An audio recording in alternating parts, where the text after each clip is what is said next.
అంటారా? కవిత వచ్చే సార్వత్రిక ఎన్నికలకి అసలు సీఎం రేంజ్కి ఎదుగుతుందంటారా? కమెంట్ బాక్స్ అప్పుడు కమెంట్ అయితే చేయండి.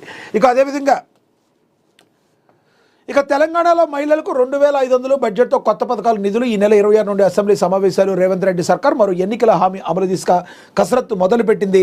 మహిళల కోసం ఇప్పటికే అమలు చేస్తున్న పథకాలు సూపర్ హిట్ కాగా ఇప్పుడు మహిళలకు 2500 పథకంపై ప్రకటనకు కసరత్తు చేస్తున్నారు. ఈ మేరకు ఈ నెల 28 అసెంబ్లీలో ప్రవేశపెట్టే బడ్జెట్లో ప్రకటన దిశగా చర్చలు సాగుతున్నట్లుగా సమాచారం అందుతుంది. తెలంగాణ అసెంబ్లీ సమావేశాలు ఈ నెల 26 నుండి ప్రారంభం కానున్న 28న 2026-27 వార్షిక బడ్జెట్ను ప్రభుత్వం అసెంబ్లీలో ప్రవేశపెట్టనుంది. మొదటి రోజు ఉభయ సభలను ఉద్దేశించి రాష్ట్ర గవర్నర్ జిష్ణుదేవ్ వర్మ ప్రసంగించనున్నారు. మరుసటి రోజు గవర్నర్ ప్రసంగానికి ధన్యవాదాలు తెలిపే తీర్మానంపై చర్చ జరగనుంది.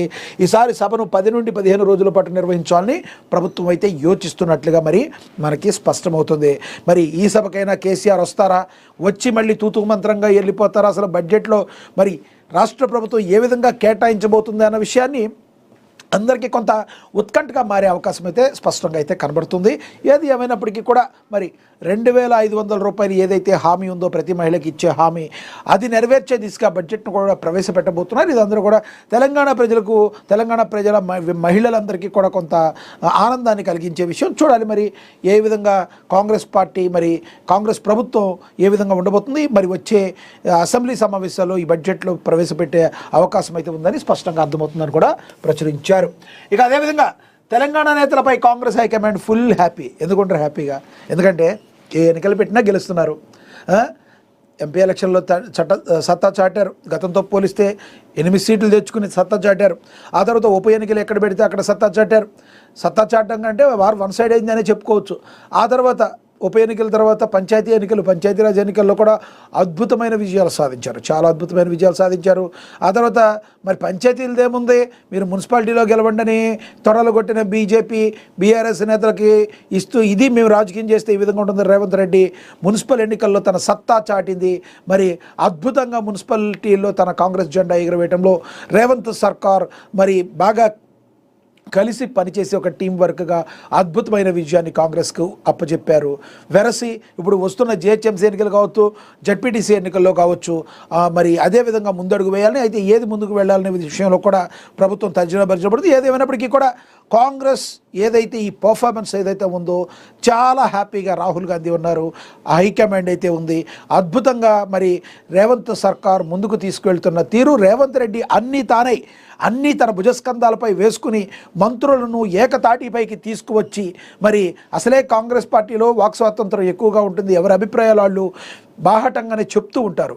అలాంటి వాటిని కూడా ఏకతాటిపైకి తీసుకొచ్చి ముందుకు వెళుతున్న తీరు నా భూతో నా భవిష్యత్ అనే విధంగా రాహుల్ గాంధీ మరి మెచ్చుకుంటూ మరి అయితే జరిగింది. ఏది ఏమైనప్పటికీ కూడా మరి రేవంత్ సర్కార్ అద్భుతంగా చేసిందని చెప్పి రాహుల్ గాంధీ అయితే కొనియాడారు. మరి టీం తెలంగాణపై రాహుల్ ఖర్గే ప్రశంసల వర్షాన్ని కురిపించారు. పార్టీని బలోపేతం చేయాలని రాహుల్ దిశానిర్దేశం చేశారు. గ్రేటర్ ముందా పరిషత్ ముందా అనేది కూడా ముందుగా తర్జన పడుతున్నారు. కాంగ్రెస్ పార్టీ ప్రభుత్వ పనితీరుపై ఏఐసీసీ అధ్యక్షుడు మల్లికార్జున ఖర్గే, కాంగ్రెస్ అగ్రనేత రాహుల్ గాంధీ సంతృప్తి వ్యక్తం చేశారు. ప్రభుత్వ పథకాల అమలు తీరును అడిగి ఏఐసీసీ నేతలు తెలుసుకున్నారు. సంక్షేమ పథకాలపై ప్రజలు అభిప్రాయం తెలుసుకోవాలని రాహుల్ గాంధీ సూచించారు. వరి ధాన్యం సాగు కొనుగోలుకు సంబంధించిన విషయాలపై రాహుల్ ఖర్గే ప్రత్యేకంగా ఆరా తీశారు. తెలంగాణ ఆయిల్ పామ్ పంటను ప్రోత్సహిస్తున్నట్లుగా మంత్రి తుమ్మల నాగేశ్వరరావు పేర్కొన్నారు. రైతు సంక్షేమ విషయంలో కాంప్రమైజ్ కావద్దని ఏఐసీసీ నేతలు సూచించారు. పార్టీని బలోపేతం చేయాలని రాహుల్ దిశానిర్దేశం చేశారు. తెలంగాణలో ఇటీవల జరిగిన మున్సిపల్ ఎన్నికల్లో వచ్చిన ఫలితాలు చాలా బాగున్నాయని ఏఐసీసీ నేతలు ప్రశంసించారు. గ్రేటర్ ఎన్నికలు ముందు జరపాలా లేదా ఎంపీటీసీ జడ్పీటీసీ ఎన్నికలు ముందు జరపాలా అనే అంశం కేబినెట్లో చర్చించి నిర్ణయం తీసుకోవాలనే అభిప్రాయానికి నేతలు వచ్చేశారు. శాఖల వారీగా మంత్రుల నిర్ణయాలని రాహుల్ అడిగి తెలుసుకున్నారు. అసెంబ్లీ పార్లమెంట్ ఎన్నికల్లో ప్రభుత్వ వ్యతిరేకత ఉంటుంది కాబట్టి గెలవచ్చని, కానీ లోకల్ బాడీ ఎన్నికల్లో గెలవాలంటే క్షేత్రస్థాయిలో బలంగా ఉండాలని ఖర్గే మార్గనిర్దేశం చేశారు. నేతలు సమిష్టిగా పనిచేస్తే అద్భుతమైన ఫలితాలు ఉంటాయని మంత్రులంతా నిరూపించారని రాహుల్ గాంధీ కితాబిచ్చారు. సీఎం రేవంత్ రెడ్డిని ప్రత్యేకంగా అభినందించారు. దేశంలో ఏ రాష్ట్రంలో లేని విధంగా టీం తెలంగాణ పనితీరు ఫలితాలపై రాహుల్ సంతోషం వ్యక్తం చేశారు. సమీక్ష సందర్భంగా ముఖ్యమంత్రి రేవంత్ రెడ్డి 2047 విజన్పై పవర్ పాయింట్ ప్రజెంటేషన్ ఇచ్చినట్లుగా తెలుస్తుంది. ఓవరాల్గా రాహుల్ అయితే మరి చాలా హ్యాపీగా ఉన్నారు. ఈ విషయంలో కూడా ప్రచురించారు. ఇక అదేవిధంగా విజయారెడ్డి ఆత్మహత్య కేసు ఒక కొలిక్కి వచ్చింది. చనిపోవడానికి అసలు కారణం ఇదే అని 2 నెలలుగా మానసిక ఒత్తిడి బాగా గురైందని కూడా మనకి తెలుసు. మరి సెన్సేషన్ క్రియేట్ చేసిన విజయారెడ్డి ఏదైతే ఉందో తన 2 పిల్లలతో కలిపి ఆత్మహత్య చేసుకున్న తీరు తెలుగు ప్రజలందరినీ కూడా ఒక రకంగా ఆశ్చర్యానికి గురి చేపించింది. నిజంగా చెప్పాలంటే అయ్యో పాపం అనేవాళ్ళు ఈటెల రాజేందర్ లాంటి నేత కూడా మరి తీవ్రంగా కలత చెందారు అది జరిగిన విషయాన్ని. మనిషి అనేవాడు ఎంత ఒత్తిడిలోకి వెళ్తే ఎలాంటి పరిస్థితుల్లో ఏం నిర్ణయాలు తీసుకుంటాడో తెలవని పరిస్థితి.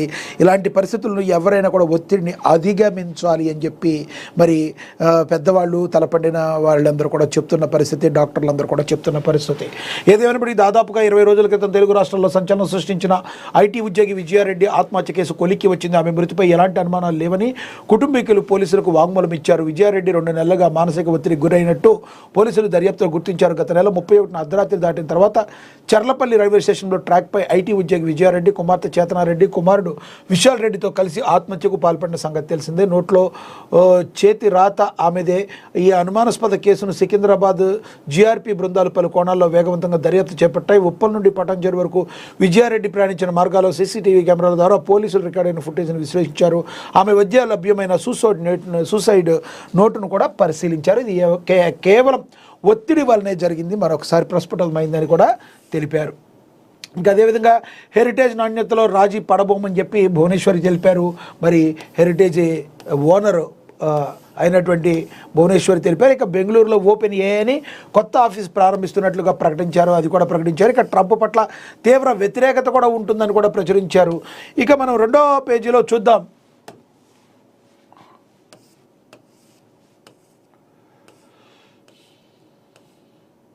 కొత్త పాలకవర్గంపై కోటి ఆశలు.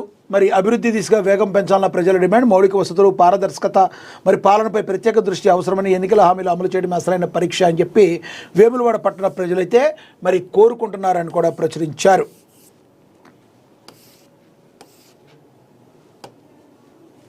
సెకండ్లో చూద్దాం. మనం 3 చదివాం. హైదరాబాద్ నుంచి పాకిస్తాన్కు ఫోన్. ఇది చాలా సీరియస్ మ్యాటర్. ఇప్పటికే మన భారతదేశంలో ఎప్పుడు ఎక్కడ ఏం జరుగుతుందో ఎవరికి తెలియట్లేదు. ఒక పక్కన రోహింగ్యాలందరూ కూడా భారతదేశంకి వచ్చి భారతదేశం యొక్క ప్రజల్ని కష్టాల పాలు చేస్తున్నారు. బంగ్లాలో వాళ్ళందరూ వలసదారులు వచ్చి భారతదేశాన్ని చాలా ఇబ్బందులు పెడుతున్నారు. పాకిస్తాన్ బోర్డర్లో నుంచి మన లోపలికి చొచ్చుకొచ్చే ఉగ్రవాదులు ఇదొక దరిద్రం. అయితే ఏకంగా మన చెంచులు కూడా జైలు నుంచే పాకిస్తాన్కి ఒక ఫోన్ వెళ్ళడం తీవ్ర కలకలం అయితే రేపింది. దీన్ని చాలా సీరియస్గా ఇష్యూగా అయితే తీసుకోవాల్సిన పరిస్థితి. హైదరాబాద్ నుంచి పాకిస్తాన్కు ఫోన్. చెంచల్గూడ జైలు నుండే భారీ కుట్రకు ప్లాన్. ఉగ్రవాద సంస్థ వ్యూహం పసిగట్టిన నిఘా టీం. ఓ దారుణం అయితే తప్పింది. హైదరాబాద్లోని జైలు నుండే ఓ భారీ కుట్రకు ప్లాన్ బయటపడింది. అరెస్ట్ అయి నగరంలో చెంచల్గూడ జైలు